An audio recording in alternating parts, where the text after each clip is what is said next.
1,00,000 మంది శివభక్తులతో కలిసి మహారుద్రాక్ష పూజలో పాల్గొనండి. వెంటనే కాల్ చేసి మీ పేరును నమోదు చేసుకోండి. నమస్తే, welcome back to Suman TV. Present మనతో పాటు ఉన్నారు పబ్లిక్ స్పీకర్ రజనీరమ్మ గారు. నమస్తే మ్యామ్. నమస్తే నవీన. మేడం, ఇంగ్లాండ్లో మన ఇండియన్ స్టూడెంట్ అంటే అక్కడ చదువుకోవడానికి వెళ్ళి ఒక అమ్మాయిని ట్రాప్ చేసి 13 years అంటే మైనర్ అమ్మాయిని ట్రాప్ చేసి ఇబ్బంది పెట్టి ప్రైవేట్ పిక్స్ అన్ని తీసి ఇలా చేస్తున్న క్రమంలో అక్కడ పోలీసులు అని పట్టుకొని అరెస్ట్ చేయడం కూడా జరిగింది. అంటే అక్కడ యూకేలో రూల్స్ అన్నీ కూడా చాలా స్ట్రిక్ట్ ఉంటాయంట. ఇంకా మైనర్ అమ్మాయి అంటే ఇంక చెప్పాల్సిన అవసరం లేదు.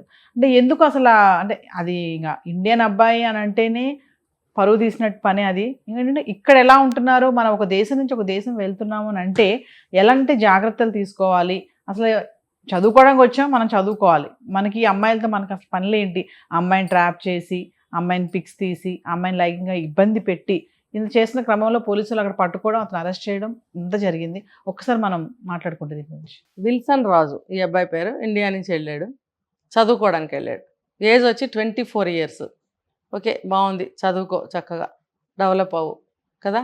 అది ఫేట్లో లేదనమాట. లేక అక్కడికి వెళ్ళి తప్పు పనులు చేయడం. అంటే ఇప్పుడు కొన్ని కంట్రీస్లో చాలా స్ట్రిక్ట్గా ఉంటారు. ఇక్కడ అదేం లేదులే అనుకున్నాడా, ఇది ఆ కంట్రీ కాదులే అనుకున్నాడా. ఇప్పుడు ఏ కంట్రీ అయినా వాళ్ళకి ఉండే చట్టాలు వాళ్ళకు ఉంటాయి. ఇప్పుడు మనం ఎక్కడికి వెళ్ళామో దాని ప్రకారం ఉండాలి కదా. రోమ్ వెళ్తే రోమన్లాగా ఉండమన్నారు కదా. నువ్వు ఇంగ్లాండ్ వెళ్తే ఇంగ్లాండ్ వాళ్ళలాగా ఉండు, అక్కడ చట్టాలకి బద్ధుడివై ఉండు, అక్కడ ఏ పదార్థం దొరికితే అది తినడానికి అలవాటు పడు. అంతేగాని నువ్వు నీ ఇష్టం వచ్చినట్టు ఉంటే కుదరదు. ఇక్కడ వీళ్ళు ఏంటంటే మన ఇండియా పరువు తీయడానికే ఉన్నారు కొంతమంది. వాళ్ళు చేస్తున్నది, నేను చాలాసార్లు చెప్పాను, మనం చేస్తున్న ఏ పనైనా సరే సొసైటీ పరంగా కానీ, చట్టపరంగా కానీ, సామాజికంగా అంటే మళ్ళీ ఇంటి పరంగా కానీ, వ్యక్తిగతంగా కానీ డ్యామేజ్ అవ్వకుండా ఉండే విధంగా మనం నడుచుకోవాలి అని చెప్పుకున్నాం కదా. మరి ఎక్కడ స్పృహ ఉంది యువతరానికి? చాలామంది పెద్దవాళ్ళు కూడా తప్పులు చేస్తుంటారు కొన్ని వేరే విషయాల్లో.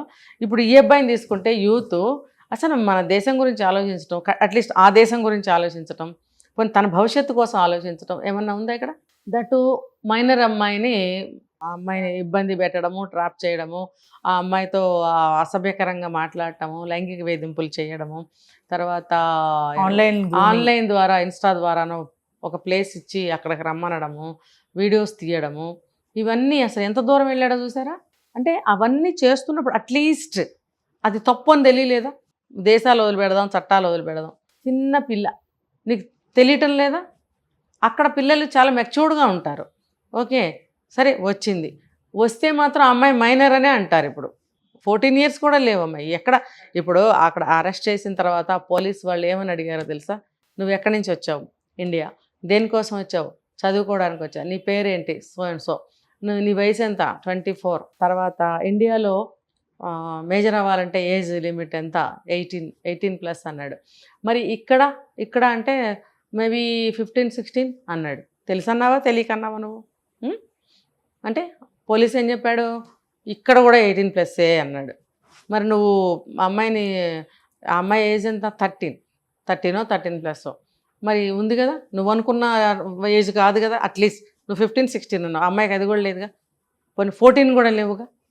ఇవన్నీ అడిగినప్పుడు బెక్క చచ్చిపోయి సమాధానం చెప్తున్నాడు. ఇప్పుడు అక్కడ చట్టాలు, ఇప్పుడు వాళ్ళు ఒకప్పుడు కొన్ని వాళ్ళ చట్టాలు వాళ్ళకు ఉంటాయి. ఇప్పుడు బ్రిటిష్ తీసుకుంటే మన ఏలిన వాళ్ళు అవునా, వాళ్ళ చట్టాలు ఎంత కఠినంగా ఉంటాయో మనకు తెలుసు. అలాగే వీళ్ళు కూడా కింగ్డమ్ చేసిన వాళ్ళే కదా. ఎన్ని కంట్రీస్ని వాళ్ళు లోపరుచుకుని ఏలేరు. మరి వాళ్ళ చట్టాలు ఎంత కఠినంగా ఉంటాయని తెలీదు. తెలుసుకోవాలి. తెలుసుకోకుండా ఏదో గుడ్డిగా చదివేసి గుడ్డిగా వెళ్ళిపోయామంటే కాదు. మనం ఒక చోటకి వెళ్తున్నామంటే ఫుల్ ఇన్ఫర్మేషన్ తీసుకుని వెళ్ళాలి. నువ్వు మనం ఎలా నడుచుకోవాలి, ఎలా ఉండాలి అనేది తెలుసుకుని వెళ్ళాలి. మరి అక్కడ చట్టాలు చాలా కఠినంగా ఉంటాయి. ఇప్పుడు వాడిని వదులుతారు, అబ్బాయిని వదలరు, అరెస్ట్ చేసేసారు. అంటే ఉన్న చోటే ఉండి నువ్వు చదువుకుంటే పర్వాలేదు. నువ్వు వేరే దేశం వెళ్ళినప్పుడు ఎలా ఉండాలి? ఇక్కడ కూడా ఈ చేష్టలే చేసి ఉంటావు. కనీసం చదువు పేరుతో అక్కడ చట్టాలకు భయపడి జాగ్రత్తగా ఉంటాడని పేరెంట్స్ పంపించారేమో. పంపిస్తే నువ్వు అక్కడ కూడా అదే పని చేసావుగా. ఇంకా స్టడీస్ అయిపోలేదు. మరి నువ్వు చదువు కంప్లీట్ అవ్వకుండానే వెళ్ళిన కొంతకాలానికి నువ్వు అక్కడ ఏదో పనులు మొదలుపెట్టావంటే నీ మెంటాలిటీ ఏంటి? నీకు వెర్రితనంతో తెలియనితనంతో చేసావా పోనీ. కానీ అక్కడ నువ్వు మేజర్ అంటే వయసు ఎంత ఉండాలో నీకు మినిమం నాలెడ్జ్ ఉంది. అక్కడ 16 15 అన్నావు, ఆ అమ్మాయికి 13 కదా. నీకు అక్కడైనా తెలియలేదా నన్ను పట్టుకుంటారని కదా. మరి నీకు తెలిసే చేసావు నువ్వు అది. అక్కడ వాళ్ళు ప్రూవ్ చేశారు ఆ విషయాన్ని. ఎస్, తెలియక చేశానంటే ఏమో ఎలా ఉండేదో. అక్కడ నువ్వు తెలిసి చేసావని వాళ్ళు ప్రూవ్ చేశారు అక్కడ, నువ్వు రికార్డెడ్. మరి నీ పరిస్థితి ఏంటి అంటే బుక్డ్. నువ్వు ఏ కోణంలో నుంచి నువ్వు ఇంకా బయటపడలేవు. పోక్సో, అక్కడ కూడా పోక్సో. ఇంకా మైనర్ కాబట్టి ఇంకా మనకింకా రిమాండింగ్ పంపించడము, ఎంక్వైరీ చేయడము, సానుభూతి, దయ, క్షమ, ప్రేమ, బంధుత్వాలు, అయ్యో అమ్మకన్నా బిడ్డ, అమ్మ ఎంత బాధపడుతుంది, ఇవన్నీ పరిగణనలోకి తీసుకుంటారు. అక్కడనో నథింగ్. పదరా, నువ్వు మేజర్వేగా, 24 ఏళ్ళు అయింది పుట్టి, పద. మరి తెలిసి ఎందుకు చేస్తున్నారు వీళ్ళు ఈ పనులు? ఇప్పుడు ఇక్కడున్న వాళ్ళైనా అక్కడున్న వాళ్ళైనా సరే తెలుసుకోండి. మనం ఏ దేశంలో ఉంటే ఏ పౌరుడిగా మనం మసులుకోవాలి, మెలగాలి. అక్కడ ఉన్నటువంటి ప్రతి విషయాన్ని అడాప్ట్ చేసుకోవాల్సిన అవసరం ఎంతైనా ఉంది.